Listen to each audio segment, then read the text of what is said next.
Ulo, ulo. Hindi ka mag-i-split dyan, ha? Oh, nag-split pa. Oh, patay. Ha? Ayun, ayun pala yung sa akin. Nahila niya. Lord, hindi ko na ano siya na pala. Oops. Sige, okay lang. Go, bebe. Dito mami mo. Oh, hayaan mo na yung damit mo. Dalawa yan. Wala daw yung pake. Wala siyang pake sa damit niya. Alam niyang dalawa eh. Oh, basta makalabas eh. Ayan si Sid. Sige, banguyin mo na. Hayaan mo na yan. May isda dyan, Sid. May isda. Goldfish, may goldfish. Yung anak ko pa dyan. Bumilis na kasi yung ano, no? Kaya hindi napansin yung hila nila eh. Minadali mo. Oh! Oh, sige, sige.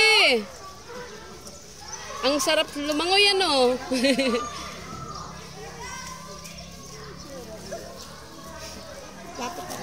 Doon na tayo.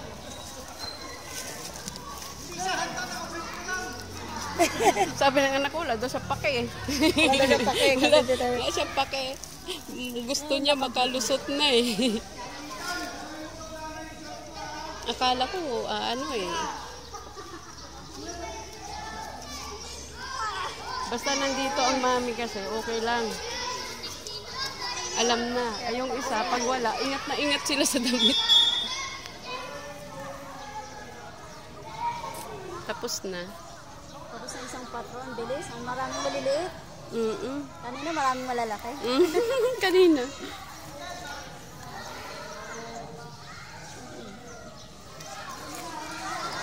Wala na.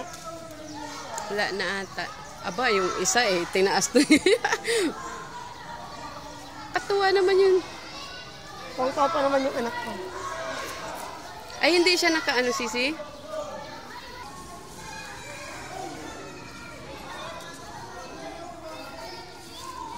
Nila sa ilalim. Go, bebe! Piningatan niya rin yung damit niya.